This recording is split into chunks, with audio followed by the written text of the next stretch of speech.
Hello, everyone. Welcome to ICAD's November 2023 update. I'm Jeff Helper, the director of the Israeli Committee Against House Demolitions. And, at the height of the Israeli assault on Gaza, the destruction of Gaza, something like 40% of the houses in Gaza have been destroyed already.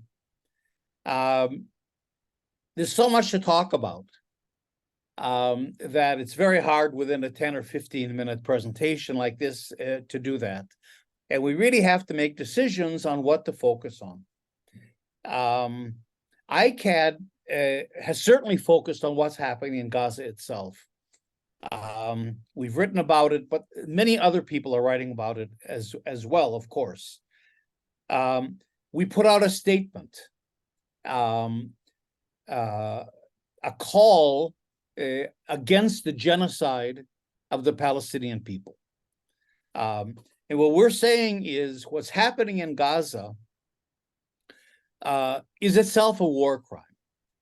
The actual attack on Gaza might not rise to the level of genocide, which is the partial or destruction as a whole of a people. It certainly is a war crime. But if you put Gaza, which is one of the worst war crimes that Israel has committed, within the context of the last 76 years, from 1947, when actually the war against the Palestinians began, not just in 1948, but in 1947 until today and into the future, where Israel is trying to Judaize Palestine, where it's not only taking the land, but part of settler colonialism, which Zionism is that you have to erase the people. You have to get rid of them physically. Now, that doesn't mean necessarily killing them, although Israel has killed a significant part of the Palestinian people over the years. 10,000 people have died over the last month in Gaza alone. But it also means destruction in the sense that a people can't reproduce itself.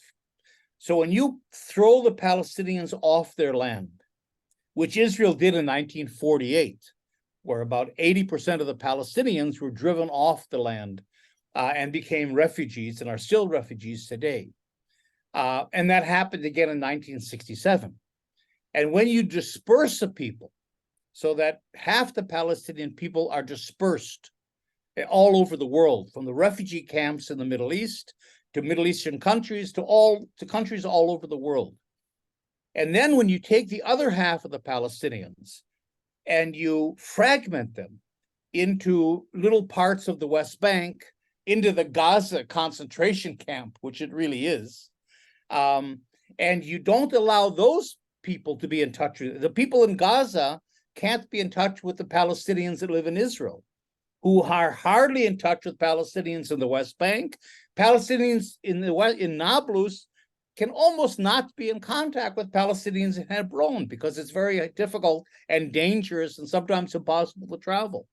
So in a sense, by displacing the Palestinians from their land and dispersing them and making it impossible for them to be in contact with each other, the different fragments of the Palestinian people, you're destroying their ability to reproduce themselves as a people, as a culture, so that both in a cultural sense and in a physical sense, Israel is responsible for genocide for over the last 76 years and counting, for the partial destruction of the Palestinian people.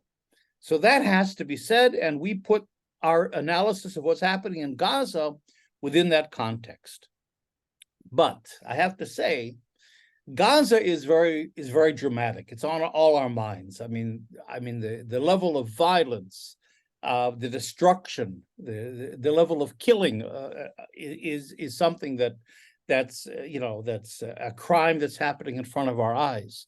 But politically, and ICAD is a political organization, we're always trying to step back from what's happening immediately, not to minimize it in any way, the significance, but to step back and to see what is the bigger political context? Why is this happening? And what does it mean? And if you do that, if you step back and you look at what Gaza is a part of, which is a part of Israel's 130-year, or Zionism's 130-year campaign to take over Palestine, to transform Palestine into the land of Israel, to replace the Palestinian people with Israeli Jews, to erase them, their presence from the country, their heritage, their history, their culture, and them from the country, in order that the country becomes Israel, which is genocide. But if you're looking at that process, actually what's happening in the West Bank today, which is not being covered very much, is much more significant in a political sense, in this bigger sense, than what's happening in Gaza. Israel doesn't want Gaza. It gave up Gaza years ago. There are too many Palestinians there. It's a small territory. It's run out of water. It has no strategic value for Israel. And Israel does not want to rule it. So if you think about the occupied territories or the land of Israel, that Israel wants to annex and take over and incorporate and become part of Israel, that's East Jerusalem and the West Bank. It does not include Gaza. So as dramatic as this attack on Gaza is, politically, in the bigger scheme of things, it doesn't really mean very much, because Israel anyway wants to disconnect from Gaza and give it to somebody else, the international community preferably. So what's happening in the West Bank is much more significant. And here what we're seeing is, under the guise of what's happening in Gaza, under the cover of what's happening, Israel is completing its ethnic cleansing of the West Bank. It's consolidating its apartheid regime. So in a way, Gaza is Armageddon for Israel.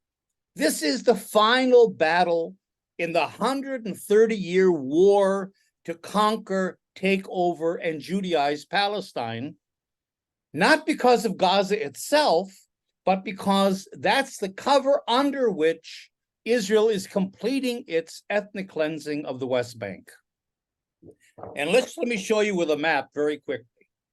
And that is this. You see, here's the West Bank and East Jerusalem. I mean, many of you know this that have been here or they've studied this, but nevertheless, Israel has locked the Palestinians, about 3.5 million Palestinians in the West Bank, into these little brown areas of A and B. And those are the future Bantustans, or that's where the Palestinians have been concentrated, so that the Palestinian population today, which is half the population of the country today, the entire historic Palestine from the river to the sea, has been confined to 15% of the land. And so then what Israel wants to do is to incorporate about 70% of the West Bank, and then it's completed its process of creating the entire land of Israel as a Jewish state, you see? So what's happening today is, this is more or less in place. This is what I've called the matrix of control. It's in place. The Palestinians are already confined to these little Bantustans, these little enclaves. Israel already has about 750,000 settlers in these massive settlement blocks. You see these pink areas, if you can look on the map, these pink areas form a kind of a grid, you see, in which these Palestinian Bantustans are then confined. And then what Israel has to do, and which is in the process of doing, is to clear out what's called Area C, the 62% of the West Bank that is controlled by Israel, and that's what's happening. So what we have today is the unleashing, under this Gaza attack, the unleashing of settlers. Settlers have actually been given weapons. Israel's ordered 24,000 assault weapons from the United States to give to settlers. and civilians. The settlers have been given uniforms, army uniforms, and together with the army have been driving the Palestinians by force, by violence, out of their villages. This is what's happening today. This is what's happening today, and this is the real story from a political sense that's more significant than Gaza. And that is that the entire area, basically between Nablus and Hebron and Ramallah and the entire Jordan Valley, has been cleared of Palestinians. So that in a sense, Israel is primed for the takeover of Palestine. And this is the point I want to get to. This is the basic point. What's going to happen the day after Gaza? And Biden has already announced, and Macron has seconded him with the EU, that right after the dust settles on Gaza, they're going to convene an international conference and impose a two-state solution. In other words, the international community is tired of this, and they want to get on to more pressing things. Why do they want to do normalization between Israel and the Arab world? Because they need an Arab world that will be pro-Western. They want to establish a NATO of the Middle East, of which a militarily superior Israel is a key. They want to counter Iran. They want to counter Chinese and Russian influences. Saudi Arabia and the Gulf states want to become world economic hubs. They can't allow the Palestinian issue, these pesky Palestinians, this minuscule little sidebar to what's happening in the world, to interfere with these bigger global politics. And so what's going to happen, and this is really where we have to sort of not disconnect from Gaza, but we have to look beyond Gaza and at the wider implications. This imposing of a two-state solution means basically that the international community has accepted this Israeli map, this Israeli structure of apartheid. Two-state solution does not mean a genuine Palestinian state. Israel would never allow a genuinely sovereign, viable Palestinian state to arise in the belly